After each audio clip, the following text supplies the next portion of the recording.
Para sa akin, isa sa pinakamalungkot na story na pwede nating itapik ngayon sa Be Empowered program natin is itong maririnig nyo pong story ngayon. Real life story, nakakalungkot at hindi na maibabalik yung nakaraan. Pero pwede namang kapulutan ng aral para sa bawat isa sa inyo na nanunood, especially ikaw, OFW.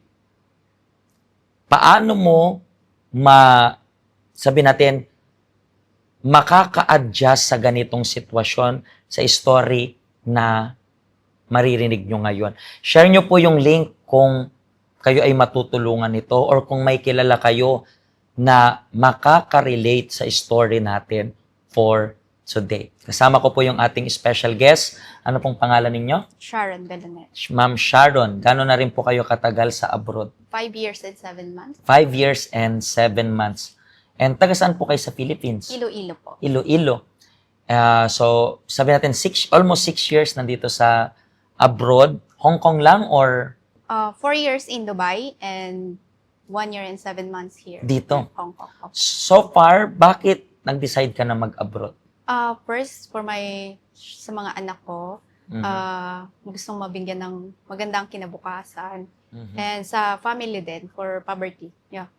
Para makaraos. Yes. And then, una mong decision is Dubai. Yes. Bakit Dubai?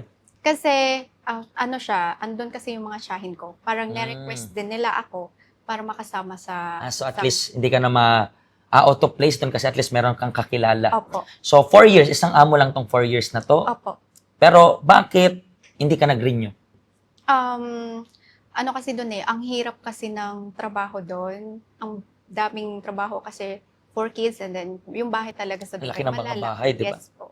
And then, kahit sabihin mo 3 kami, is yung talagang hindi overload. Yes, sobra talaga. Tapos wala kaming day off. Day off. Talagang araw-araw nag-work. Yes. How about yung sahod? Okay naman sana yung sahod. Okay naman yung sahod. Increase naman every contract. And then, paano ka nakapag-decide na this time Hong Kong naman? May day off daw.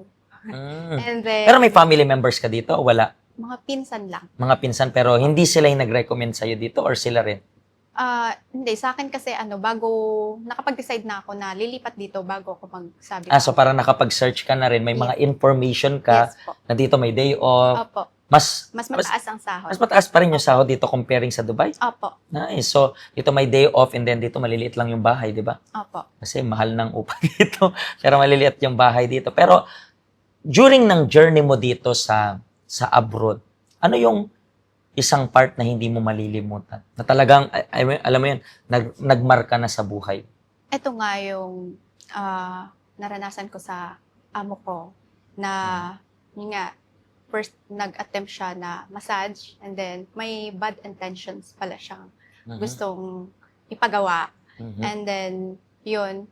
So parang sa umpisa, nagre-resist ka pa kasi alam mong, Yes po. Yung parang gusto lang niyang kung for his sariling benepisyo niya na, yun, mabigyan ng, syempre pag kasi sa labas is mas mapapamahal. Mahal talaga ang doon. Yung parang kumbaga hinukok lang niya sa pera para lang mabigay yung pangangailangan niya. Yes.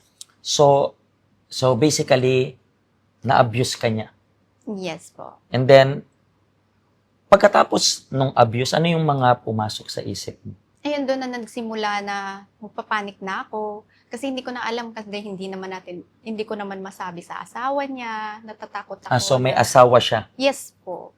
Tapos hindi mo masabi, natatakot ka. Opo. And then? Doon nag-start na, umiiyak na lang ako sa gabi. Then start na rin na hindi kami okay ng asawa ko kasi hindi ko nga ma-let out. And then nandoon na yung pakiramdam niyang may duda. Yung ganun. And then, pagka magkausap kami, hindi ko madiretso sa kanya. Parang alam niyang may mali. Yes. And then hinihintay ka niyang mag-open up. Yes. Pero, hindi ko siyempre, isa sa pinakamahirap na challenge yan. Kasi, imagine mo naman, sabi ko nga, ang dami ko nang na-interview dito. I believe ito yung second time na na-interview ko na it's about abuse rin. Pero sa case niya, is nandoon siya sa Saudi, I think, or basta man nasa Middle East. Pero this time, first time kong maka-encounter dito sa Hong Kong. And alam ko na ang daming challenges sa utak nito. Diba? Sabi mo nga, iyak ka ng iyak, na-depress ka. Yes. And then, kailan ka nagkaroon ng lakas na sabihin sa mister mo?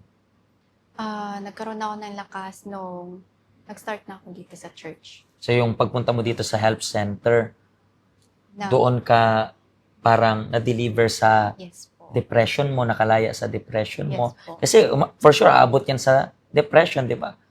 And nung sinabi mo sa kanya, anong naging reaction niya?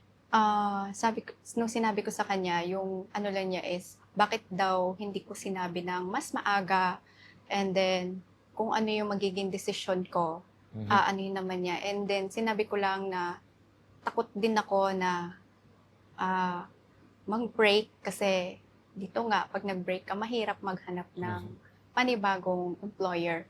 And then, sabi ko, na-overcome ko naman na usapin siya diretso kung ano talaga yung, kung talagang gusto niya or nagkaroon lang ako ng lakas ng loob na kung gusto niya, mag-accept ako and then mag-hire sila ng panibago. And then doon naman nag-stop yung attempt niya na yun. Yung kumbaga yung Inaalok hinihingi. na. Yes po. So, sa mga challenges na kinaharap mo dito sa abroad, so basically, naging malaking tulong yung help center para sa iyo. Yes po. Dito ko talaga natutunan kung paano i-surrender lahat. And then yung unti-unti sa sarili ko rin, baguhin yung sarili ko. And nagkaroon ako ng lakas para ma-overcome lahat ng Trauma, kasi trauma yes. yan eh. Yes Diba? po. So, kapag nakaranas ka ng ganyan, may mga point na hindi ka rin makakatulog ng maayos sa gabi kasi Yes. parang nangangamba ka eh. Yes, Parang nagkakaroon. anytime, parang pwedeng may masamang mangyari kasi parang yung kriminal nasa loob rin ng bahay. Yes po. Yun bang may mga bagay minsan na hawak ko pero kusa siyang yung dahil nga sa takot ko, yung parang naging panic attack na rin. So basically, dahil sa help center is na-overcome mo itong panic attack, anxiety. At the end of the day, tatapatin ko po kayo, hindi naman na natin makakalimutan yung nakaraan.